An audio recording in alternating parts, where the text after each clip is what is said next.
할렐루야, 조나시입니다. 오늘도 말씀으로 하루를 시작합니다. 슬기로운 아침 시간 시편 119편 97에서 100가절까지 말씀입니다. 오늘은 시편 119편의 13번째 연으로서 주제는 말씀의 맛입니다. 맛은 건강 상태에 따라서 다르게 느껴지는 감각입니다. 건강이 좋으면 모든 맛을 고르게 잘 느낄 수 있지만 그렇지 못하면 음식 맛을 잘 느끼기가 어려워요. 여러분 혹시 주변의 어른들이 입이 쓰다라고 하시는 말씀을 들어본 적 있으십니까? 사실 젊은 사람들은 이해할 수 없는 이야기지만 나이가 들면 기력이 쇠하여지고 몸이 아파서 어떤 음식을 먹어도 입이 써서 맛을 느끼지 못하는 경우가 있습니다. 그래서 어른들이 입이 쓰다 하시는 거예요. 그런데 그 어른들끼리는 그 입이 쓰다는 말을 공감하는 경우가 참 많습니다. 반면 젊은 사람들은 입이 달아서 어떤 음식을 먹어도 소화를 잘 시키죠. 그런데 영혼의 건강함도 마찬가지인 것 같습니다. 영혼도 육체와 같이 먹어야 할 수 있는데 하나님의 말씀을 충분히 섭취해야 우리의 영혼이 건강할 수 있는 것이죠. 그래서 하나님의 말씀이 우리 영혼에게 어떤 맛으로 다가오느냐에 따라서 영혼의 건강 상태를 가늠할 수 있는 중요한 척도가 되기도 합니다. 그래서 오늘 본문에서는요, 시인이 말씀의 맛에 대해서 말하고 있어요. 103절 말씀입니다. 주의 말씀의 맛이 내게 어찌 그리 단지요 내 입에 꿀보다 더 다나이다. 아멘. 꿀은 굉장히 단맛을 갖고 있는 식품입니다. 그런데 주의 말씀이 꿀보다 더 달다고 시인은 말하고 있어요. 처음부터 시인에게 하나님의 말씀이 달았을까요? 저는 개인적으로 그렇지 않다라고 봅니다. 사실 처음부터 하나님의 말씀이 달게 느껴지는 사람은 없어요. 하나님의 말씀을 처음 접하는 사람은 말씀의 뜻과 의미를 잘 모르기 때문에 그 파악이 어려워서 맛을 느끼지 못하죠. 그러다 보니 말씀을 읽어도 겉돌기만 하고 마음속에 깊이 박히지도 않습니다. 하나님 말씀은 어려워 맛이 없어라고 생각하여서 너무 멀리 있는 것과 같이 말씀을 느낄 때가 참 많습니다. 하지만 차츰차츰 말씀이 영혼에 쌓여서 자리를 잡기 시작하면요, 하나님의 말씀은 나를 고통스럽게 하는 쓴맛으로 다가옵니다. 말씀이 왜 써요? 죄를 지적하는 말씀이 내 마음을 후벼 파기 때문에 말씀이 쓴 거예요. 그런데 그 말씀의 쓴맛의 단계가 잘 지나가야지만이 말씀이 나를 고치고 그 말씀에 순종하게 되면서 그제서야 말씀의 깊이를 조금씩 알게 돼요. 주의 말씀이 얼마나 달고 오묘한 말씀인지 깨달을 수 있는 것이죠. 우리가 하나님께서 원하시는 방향으로 걸어가며 달려가기 시작할 때 그제서야 주의 말씀이 달콤하다는 것을 조금씩 느낄 수 있는 것입니다. 처음에는 맛이 없어요. 그 다음에는 쓴 말씀이고 그 이후의 말씀에 순종하기 시작하면서부터 달콤한 말씀이 되어가는 것이죠. 그래서 시인은 주의 말씀이 나에게 달달하고 고백하는 그 시인의 영혼 상태는, 영적 상태는 굉장히 높은 수준이었음을 입증하고 있는 것입니다.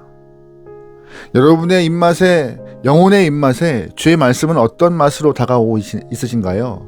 아무것도 느껴지지 않는 무맛인가요? 아니면 쓴맛인가요? 단맛인가요? 우리가 주의 말씀을 따라 순종하고 하나님의 말씀이 나를 고치고 그 말씀에 우리의 인생을 걸고 달려가다 보면 주의 말씀이 달게 느껴질 것입니다. 저와 여러분의 삶에 하나님의 말씀이 그 어떤 것보다 달게 느껴지기를 소망합니다. 주의 말씀이 달면요, 우리에게 큰 유익이 있습니다. 그래서 시인은 그 말씀의 유익을 말하고 있는 것이 본문의 이야기입니다. 첫 번째 유익이 뭘까요? 말씀이 입에 달면요, 세상을 이깁니다. 98절입니다. 주의 계명들이 항상 나와 함께 하므로 그것들이 나를 원수보다 자유롭게 하나이다. 아멘. 원수와 나는 경쟁 관계에 있습니다. 원수는 내 생명을 빼앗아가려고 항상 내 주변을 노리고 있는데요.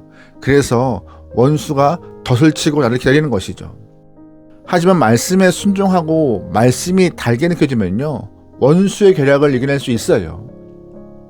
원수가 어떤 생각을 하고 있는지, 어떠한 덫을 치고 있는지 알 수는 없지만 그럼에도 말씀은 우리에게 분별력과 판단력을 선물로 주시기 때문에 원수의 덫을 피할 수 있는 것입니다. 그래서 말씀의 맛을 깊이 알고 말씀의 맛을 깨달아가는 사람은 세상에 감당할 수 없는 분별력과 지혜를 갖춘 사람일 것이고 그들은요 세상을 이길 수 있는 힘을 얻는 것입니다. 그래서 아둔하고 어리석은 사람들은 원수에게 항상 지기 때문에 주의 말씀을 다시 붙잡고 살아야 하는 힘이 필요한 것이에요. 세상이 요구하는 학위가 있다고 해서 지혜로운 것 아닙니다. 하나님의 말씀이 나를 지혜롭게 하는 것이고 지혜로운 선택을 할 수 있도록 돕는 것이기 때문에 순간순간 상황 가운데 이김을 허락하는 것입니다. 여러분 그러기에 말씀을 통하여서 승리하게 소망합니다. 아멘. 말씀이 입에 단 사람이 누리는 유익의 두 번째는 무엇이에요? 바로 지혜를 얻는 것입니다. 99절입니다. 내가 주의 증거들을 늘 읊조림으로 나의 명철함이 나의 모든 스승보다 나으며. 아멘. 스승은 학문을 가르치는 사람입니다. 아무리 세상에서 많은 학문을 배웠다 한들 하나님의 말씀 그 깊이를 넘어설 수는 없습니다. 그러므로 하나님의 말씀이 입에 단 사람들은요, 그 말씀을 붙잡고 매일 달려가는 사람들은 세상 학문을 뛰어넘는 지혜와 지식을 가질 수 있다는 것이 오늘 말씀에서 시인이 주장하는 것이에요. 우리가 세상 학문이 주는 그 지식을 넘어 더 깊고 넓은 세계를 나아가기 위해서는 분명하게 말씀을 따라 사는 것이 중요한 것이고 그러한 삶이 돼야지만이 세상에서 줄 수 있는 지혜 그 이상의 것들을 누려서 올바른 온전한 삶을 살 수 있는 것입니다.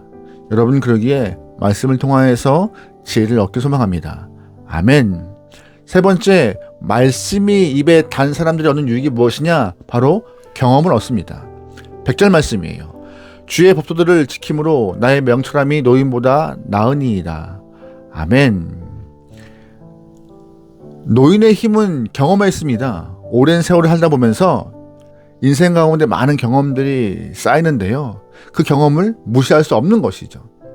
많은 경험을 가지고 상황에 따라서 아이들을 기르고 양육하는 노인의 지혜는 세상에 줄 수 있는 가장 깊은 지혜일 것입니다. 하지만 하나님의 말씀은 노인의 지혜를 뛰어넘는다고 시인은 말하고 있어요. 당연한 말씀 아니겠습니까? 우리가 살아봐서 알겠지만 100세 남짓한 인생인데 하나님의 말씀은 그 이상 세상을 창조하신 말씀의 능력입니다. 그때부터 많은 사람들에게 삶의 길잡이가 되는 말씀인데 우리의 경험과 100세의 경험과 비교되겠습니까?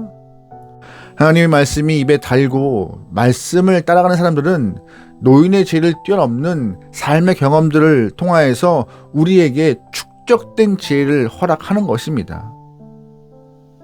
여러분 그러기에 말씀을 통하여서 삶의 방향, 삶의 경험들을 미리 얻어가며 승리할 수 있는 귀한 영혼에게 소망합니다.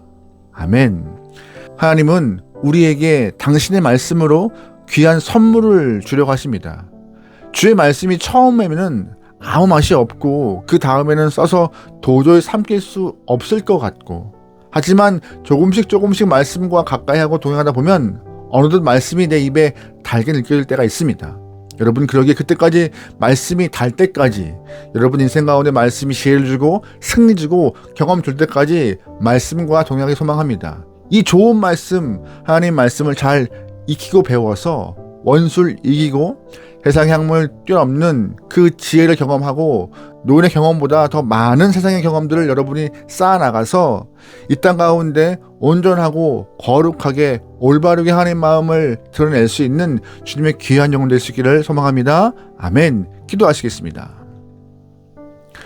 말씀의 능력이신 하나님, 부족한 영혼이 아버지의 말씀으로 오늘도 세상을 이기며 살기 원하오니 우리에게 지혜 허락하시고 능을 허락하여 주옵소서. 세상에서 많이 배우고 들었다 할지라도 주님의 말씀과 비교할 수 없음을 알고 있사오니 말씀으로 무장하여서 각자의 자리에서 승리하고 온전한 모습으로 나아갈 수 있도록 우리의 삶을 인도하여 주시옵소서. 주님, 학위가 경험이 우리에게 힘이 아닙니다. 주의 말씀이 힘인지라 주님의 말씀으로 우리의 삶을 성장시켜 나갈 수 있도록 이끌어가 주시옵소서. 모든 걸 맡기오며 예수님의 이름으로 기도합니다. 아멘.